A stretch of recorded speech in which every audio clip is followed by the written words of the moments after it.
CISOs often feel excluded from company leadership. But do they need to step up and actually own risk to be seen as a C-suite executive? You're listening to Defense in Depth. Welcome to Defense in Depth. My name is David Spark. I'm the producer of the CISO series, and joining me as a guest co-host, very excited to have him on. We've had him as a guest before. I believe it's the first time as a guest co-host. It's none other than Ross Young, CISO in residence over at Teammate and the co-founder of CISO Tradecraft. Ross, thank you so much for joining us. Hey, thanks for having me on the show. Ross is great. If you are not currently a subscriber to CISO Tradecraft, they have a podcast as well, but they also have this phenomenal channel on LinkedIn where they publish a lot of really interesting stuff. And so we highly recommend you check it out. As well, you should check out CISOseries.com. We have a great website there. Our sponsor for today's episode is the Conversant Group, the world's first civilian cybersecurity force. You need them when things go very, very bad. More on just that later in the show. Let's get to today's topic, Ross. You can't shake a stick without hearing a CISO complain about not having a, quote, seat at the table. But if they want that, Alan Alford of Alford and Adams Consulting argued that they need to firmly step up and own risk. This is what he said in a recent LinkedIn post. Now, I know this is heresy among many cybersecurity leaders, but hold on. Now, this isn't something that can be pushed off to, quote, the business. All our conversations before have been that the CISO doesn't own the risk, and Alan is arguing that becoming part of the C-suite requires becoming part of the business and taking on that risk. So I'll start with you, Ross. What are the implications and opportunities, both for CISOs, when they take risk ownership? Yeah, so I think if we look around the rest of the board, the C-suite, we see a chief financial officer who owns financial risk. We see a chief legal counsel who owns legal risk. And if we're going to have a seat at the table, do we have to own cyber risk? And this is where it really gets tricky. The plus is, hey, everybody wants cyber to own it. But the downside is, can cyber really own it when we're only a level 2 layer of defense where we oversee and govern but don't have direct keyboard access to all the IT applications that are committing who knows what vulnerabilities, imposing sensitive data in places that shouldn't be? It is a tough question. I personally disagree with Alan's approach. I like being able to go back to the business as an informed leader and say, here's your application. It does this critical business process. Here's some things that I see around it, just like chief auditors do. And I'm going to tell you, here's the findings. But it's up to the business to make the recommendation. So I would say we're closer to chief audit and staying a little bit firmly back compared to the chief legal or chief finance officer where we truly own the risk. Total agreement in all of this. But the argument also I'm going to throw out is if you want to be seen at that higher level, but you make a good point of that we're layer 2 security professionals and that we don't physically have our hands on. Anyway, it's a good muddy discussion to have. And the person to join us on this very muddy but very interesting discussion is none other than the CISO for the municipality of The Hague, Jeroen Schipper. Jeroen, thank you so much for joining us. Thank you. Great to be here. How did we get here? Gabe Silva of Manasek said, quote, I think the chicken came before the egg, meaning CISOs never claimed risk because they had no authority compared to CISOs were not given authority because they claimed no risk. I like the approach you mentioned. If I understand it correctly, I am taking on risk here, so I am claiming authority, and here are my recommendations. Of course, with the caveats of the business mindset. An important factor is whether the recommendations are taken or not. And Jordan Kelly of Rethinking the Human Factor said, here's an interesting conundrum for you then. If a risk owner holds over all accountability, let's say they do, getting paid the big money and all of that, then whatever the risk is, if it exceeds threshold for any reason based on pre-established criteria, that would mean that nobody other than the risk owner can be reprimanded, disciplined, or removed from role in that instance. How many individuals would put themselves in roles that make them risk owners if that is the case? What is the risk appetite and perception in this instance, do we think? So Ross, this is a really good point that Jordan puts is there's the business risk and then there's the individual risk. And If the risk exceeds the business risk, then does the individual take on that risk? What do you say? Yeah, so I think we have to look at history on this one. For the longest time, CISOs were given all the cyber risk. That's why they were fired when you had a breach. No one else was responsible but cyber. And as we look at that and we say, is that the right thing? It could be. It could be the long-term way if we really want to increase our role and make it an executive role. But the other thing we've always been missing is the control and the authority around that, which is if I assume this risk, then you know what? I should also be able to drive the resources. And that's something cyber has never had. If we have to choose between adding new features versus fixing old bugs, cyber would always say, fix the old bugs. But do I actually have that direction over the IT developers to say, this is our stance. We always fix old bugs before we produce new features. Some organizations like Microsoft post-breach have said that is their new norm, and that's fantastic. But other places haven't gotten to that level of maturity, so we're going to see how this plays out in a lot of different organizations. All right, good point. And it's interesting. This is probably going to keep coming back to this subject, Jerome, of how much control does the CISO have for getting things done to manage the risk?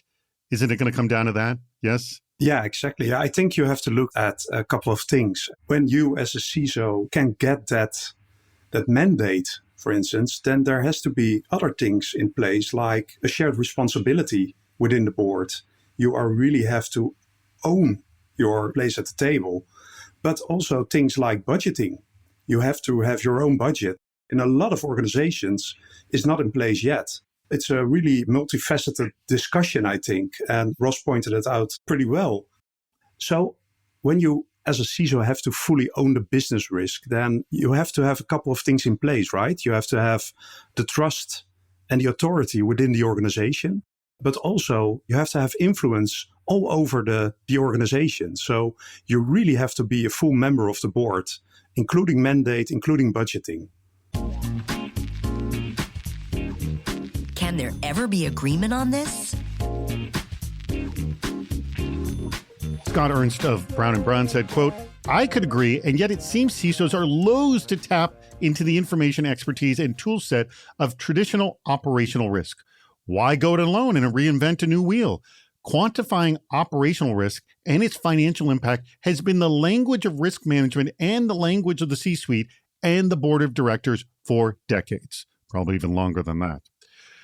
And John Mumford of Fellsway Group said, it depends on the individual CISO and the organization structure, but I wouldn't say CISOs own risk overall generally. CISOs may own some risk, for example, the risk of their security tools not operating. They certainly can inform other risk owners, HR for instance, of risk within their sphere of influence. For example, X percentage of people aren't taking their security training. Cyber is a business risk in a digital world to be managed at the same level of operational, reputational, financial, etc. So John and Scott just say, hey, risk has been around for a long while and people manage it, so it's not new. We don't need to create a new kind of management of risk since we have a history of it. Is the CISO, even though they say they don't own the risk, I like what John says is they do actually own some risk, don't they? Yeah, I think every CISO owns some sort of risk because it's a really specific expertise that CISOs have. So correct. I don't think you can expect from board members, because a normal director is responsible for everything, right? From HR to the organization to budgeting, and now also from cybersecurity. So I think there's some sort of middle ground where a CISO can take the responsibility, but they shouldn't work in isolation. So if they're a board member and they are within the executive board, they can integrate cybersecurity into the traditional operational risk language and a risk framework. Okay. I throw this to you, Ross. I know, Ross, that you said you were not in agreement with what Alan proposes about owning risk. But I'm going to ask you to create the thought exercise, and you can sort of expand this risk window as big or as small as you want. What level of risk do you think security should be owning? And if you were going to expand it, what more ownership would you want? So I do think cyber owns a lot of risks, right? So organizations are going to look to us to stop material cyber threats to the organization, ransomware from happening, business email compromise, those sorts of things. And as a mature program, we're going to implement controls and safeguards to stop those things. Email security gateways are an example of something that would stop phishing. And we would implement that, and we would have phishing exercises and other things where we could measure metrics that say, here's how good we are today, and here's how well we believe we can stop these material threats, and we are controlling that risk. So absolutely, I think we are doing those things today, and we have that. Now, I do want to challenge on one of the things that was said a little bit earlier, cyber risk quantification. I actually am a strong opponent of those types of things. I don't see my peers saying, here's the likelihood and the impact of a financial risk from exercising in our organization. I think the people promoting that haven't been in the boardrooms because I'm just not seeing that from the chief legal saying, here's the likelihood of this law causing a 50% impact. Like, I've never seen that. Right? The only one I've ever seen that is my peers in the cyber group. So I think we need to step back away from the cyber risk quantification and just show the facts. Here's the facts. This person or this exercise had this many things clicking these things that they shouldn't click. We think this is a risk. We don't know how bad it's going to be because a lot of these things are vague math times vague math equals very vague math. But we know that this data exists here. This is a risk that can happen, and we want to take these actions to solve this problem. Let's say to you that this scenario that Ross brings up, Jerome, that this is sort of legitimate, and could you expand it anymore? I partly agree. I think that the normal KPI way of running a business is not the way forward. So when you as a CISO are responsible for what you mentioned, phishing, other things on your threat exposure, then you can report on those things. Like, for instance, when you have a time to patch of 2 weeks, then you can quantify that to a concrete risk. Like, if you want to have the patching that we're now doing in 2 weeks shortened to 1 week, and it's going to cost you $1 million a year, then you're quantifying it, but you're also talking about risk and not about cybersecurity, because that's the problem. I don't think you have to talk about detailed cybersecurity expertise within the board. That's one of the big problems that a lot of CISOs have, that they start to talk about vulnerabilities and how to fix it and endpoint protection and manage detection and response. And that's not the language of the board. Before I go any further, I do want to talk about our absolutely spectacular sponsor, and that is Conversant Group. Now, let's face the facts. Cyber attacks happen, right? The question is, how quickly can your business recover? With Securitas Summa from Conversant Group, recovery isn't just possible, it's assured. Yep. Securitas Summa is a comprehensive cybersecurity program designed to keep your business secure and operational. It combines proactive defense, continuous protection, and assured recovery through Phoenix 24, the world's leading recovery firm. Work begins in less than 60 days, and recovery starts the moment you need it. No delays, no excuses. With Securitas Summa, your organization has access to a fully managed recovery process that gets you back online faster than anyone else, 50% faster than the industry average, to be exact. So downtime is minimized, risk is reduced, and your operations stay on track. Cyber resilience starts with the right partner. Visit conversantgroup.com to learn how Securitas Summa delivers security and recovery you can count on. And that's Conversant Group, spelled CONVERSANT, group.com. What's the optimal approach? All right, stay seated. I got two big quotes for you. First, from Dwayne Graham from Converge Technology Solutions Corp. Quote, does the legal counsel own the risk of getting sued? Does the CFO own the risk of whether the company hits the target revenue per share? These are issues you brought up at the beginning, Ross, I should mention. Dwayne goes on to say, I stand firm saying we don't own the risk. Dwayne and you are on the same page here. But Dwayne goes on and said, but maybe what you mean is that we aim to be more accountable for giving the right kind of advice. We should be accountable for the quality of our advice and leadership.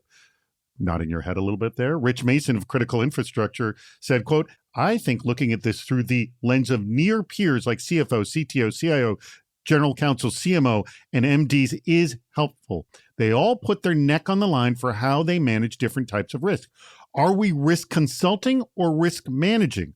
Good point here. If it is the former, you're likely to not get a front row seat. On the hierarchy of risk, individual contributor up to Chief X, I think it is helpful to think of financial schedule of authorizations.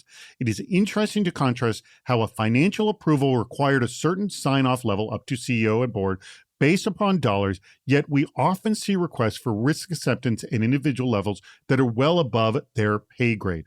Converting risk using the same financial lens and process or creating the adjacent risk schedule of authorizations start to achieve what Alan Alford is advocating. All risk is financial, even reputational risk.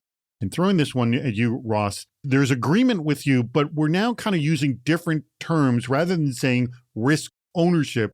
We're talking, are you consulting? Are you managing? Are you accountable for your advice? Or are you actually owning the risk? How should we slice and dice these terms, Ross? So I like to use the term governance. We're responsible for establishing good governance in terms of cyber risk. What does that look like? So what I like to do when I come into an organization is talk to the chief financial officer. I like to ask him or her, hey, tell me what the approval authorities are for different management levels. Does a director have the approval for $50,000 on a procurement card? Okay, that makes sense. Maybe a VP has $200,000. And so the list goes on. And then I take those same approval amounts and authority levels and apply them to cyber. So then when I take a risk, I say, does this look like a $50,000 problem or a $200,000 problem?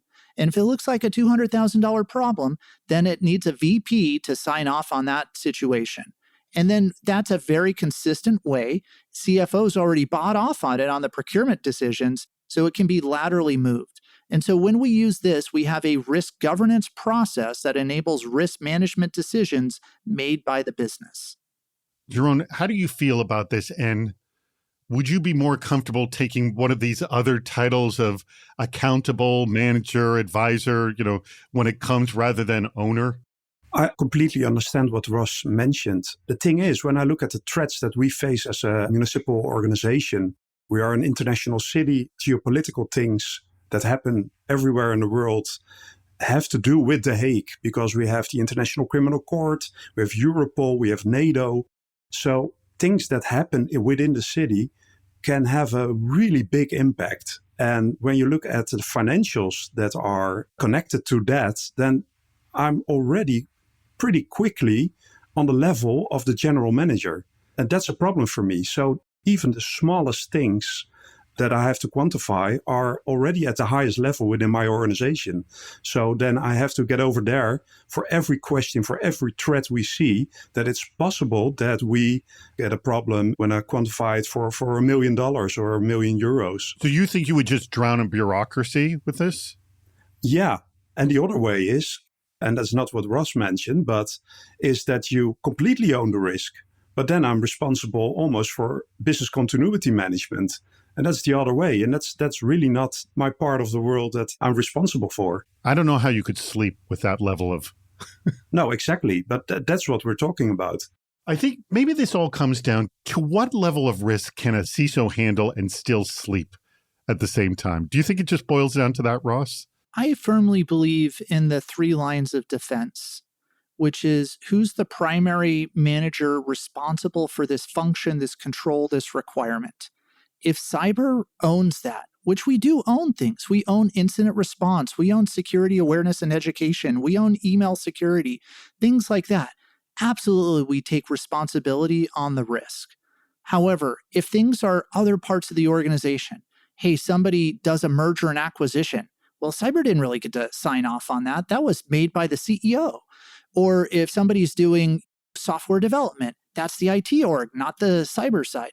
Those parts of things, that's when we switch from being the primary owner to being this level 2, this organizer of compliance, these ones of speaking truth to say this is working appropriately, or the trends show that this is not going the way we think it is. We need to do better. Who owns this issue? Paul W. of Information Security Forum said, quote, Oh, I don't know about that. If I said, quote, I own the risk out loud in my business, I disappear under an avalanche of everyone else's problems and the responsibility for sorting it. It's kind of what we were referencing in the past segment. Co-own, however. Is there a distinction between own and accountable here, like what we talked about? That needs to be a golden rule of the playground first. Let's pad this out a little bit. And Peter Berlich of Fernfachhochschule, Schweiz, said, quote, owning the risk process doesn't include owning the risk. That's interesting. The latter to be owned by the business. Co-owning sounds like a recipe for diffusing accountability, though. All right, I'm going to start with you, Jerome. Again, more semantics we're playing in this segment about owning, being accountable, co-owning, and I like this thing that Peter said is owning the risk process is not equal to owning the risk. Do you agree with that? Yeah, well, I think they highlight a key distinction, right? So the CISOs don't necessarily need to own every risk outright, but they should be responsible for managing the risk process. I think that's the big distinction. So the business owns the business and the CISO is accountable for the cybersecurity part. So the thing is that CISOs are responsible for ensuring that risks are addressed at the right levels without diffusing that accountability that we mentioned. So I think it's something like co-ownership of the risk. I think that's the way to go forward. Ross, what do you think? Yeah, I think this has a lot of good merit to it. The first thing I would say, is it illegal or immoral? If it is, we're not going to do those things at our company. That's just a hard stance. But then if it's not illegal or immoral, then it's like going to Vegas. Do the benefits outweigh the risks? You're comparing to Vegas. Vegas, the risk is always higher because the house always wins. Yes. But in this example, I would say there are things that businesses take for risks all the time. If you can make $10 million on something, but it only costs you $1 million to do it, that's probably a good risk to take. However, if it's flipped the other side where you're playing against Vegas, and losing every time, then that's a bad risk to take. And we have to be able to say there's some risk that we want to take because if we spent every dollar on cybersecurity, this company would not be profitable. And then we wouldn't even have a cyber department because we'd be out of business. So we have to look at overall the benefit of the business versus the actual risk, make those informed decisions, and have cyber lead the way for managing those discussions. Jeroen, in our discussion we've had today, and by the way, I want both of you to answer this, is there any more risk you want to either own, be accountable for, share the risk process? Like in any way we've sliced and diced and it's sort of defined how the sort of the risk ownership accountability is. Is there something more you would like or even less you would like than you currently have? At the moment, I think it's a good balance between being responsible for the whole risk process and the consultancy directed to the board, but to be able to be responsible for business processes, because that's what you're now talking about, right? Because you are complicit almost in running the business. And I don't think that's a good role for a CISO to have. That is sort of counter to what Alan's argument saying, hey, if you CISOs really want to be seen as a C executive, step up and truly act like a C-level executive, which means taking on the risk of your department, as sort of Ross pointed out at the beginning, and also Dwayne Grand sort of mentioned as well. Ross, I throw this to you as well. You work with a lot of startups, and you also talk to a lot of CISOs. Do you hear CISOs saying, I want to own more risk so I can be more respected as a C-level executive? Or anyway, like they probably say I want to be more seen as a C-level executive than saying I want to, as that is a trade-off with owning more risk. I don't know. What do you hear?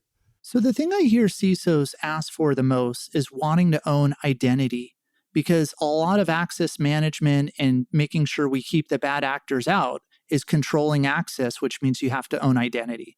That's the number one thing I see CISOs asking for.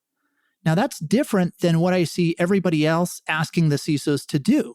And generally, there's three things I see them asking CISOs to do. One is own everything compliance, right? There's GDPR data compliance. There's different types of software compliance that maybe you have to do because EU just passed a product liability law that you have to deal with. So all of these things happen. Another one that I would also say that we're being asked more to own is fraud. Hey, if everything you sell is through a web application, does that mean you own all online fraud in cyber? Well, have I actually been slotted with a team to look through fraud analytics and data and all those insights? Or am I just expecting my SOC, who's a bunch of incident responders on IT, to totally understand the business logic of whatever product we're selling and how bad actors are going to abuse that? I don't know. That's another tricky thing. You got to figure out who's solving that in the organization. And last but not least is data privacy. Historically, that's been tasked under the chief legal officers within a company. But you know what? They're not technical, and they don't actually have real tools in their organization like data loss prevention. That falls under cyber. So guess who gets to answer all the data privacy questions? Typically cyber. So does that mean those things come under our organization, fraud, compliance, and data privacy, because that's what's being expected of us? And then that gives us the opportunity to step up into a larger role. Excellent. And that brings us to our almost concluding portion, where I'm going to ask you first, Jeroen, please tell me which quote was your favorite and why.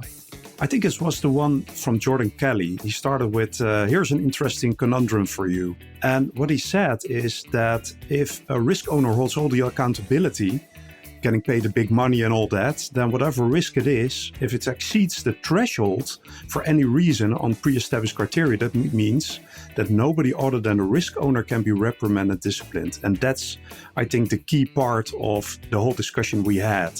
You have the good and the bad. When you're the one that's responsible for cybersecurity and you have the mandate and the budget and you're on the table, then you can have the responsibility. And in all other cases, it's a no. Good point. All right. I throw this one to you, Ross. Your favorite quote and why? There was a quote earlier, and I forgot who said it, that says we're accountable for information. And I think that's exactly right. Each of us has a different type of kung fu that we bring to the C-suite. Chief financial officers, they know financial kung fu. Chief legal knows legal kung fu. CISOs, we know information security kung fu. That's the information we need to bring to the risk committee so that they can make informed decisions on information security. Thank you very much, Ross. Thank you very much, Jeroen. And thank you, audience. First of all, I want to thank our sponsor, which is Conversant Group. Cyber resilience starts with the right partner. Visit them at conversantgroup.com. Ross, Jeroen, thank you both for coming. Ross, I'll ask you first. You are CISO in residence over at Team8. We did actually a live show with Team8 a couple of years ago in Tel Aviv, which is fantastic. We loved working with them. I'm assuming your portfolio companies are hiring, yes? Absolutely. We have new companies that are starting all the time, and they're growing their portfolio and having success. So please look on team8.vc. You can find a list of our portfolio companies and find some good job opportunities by perusing their websites.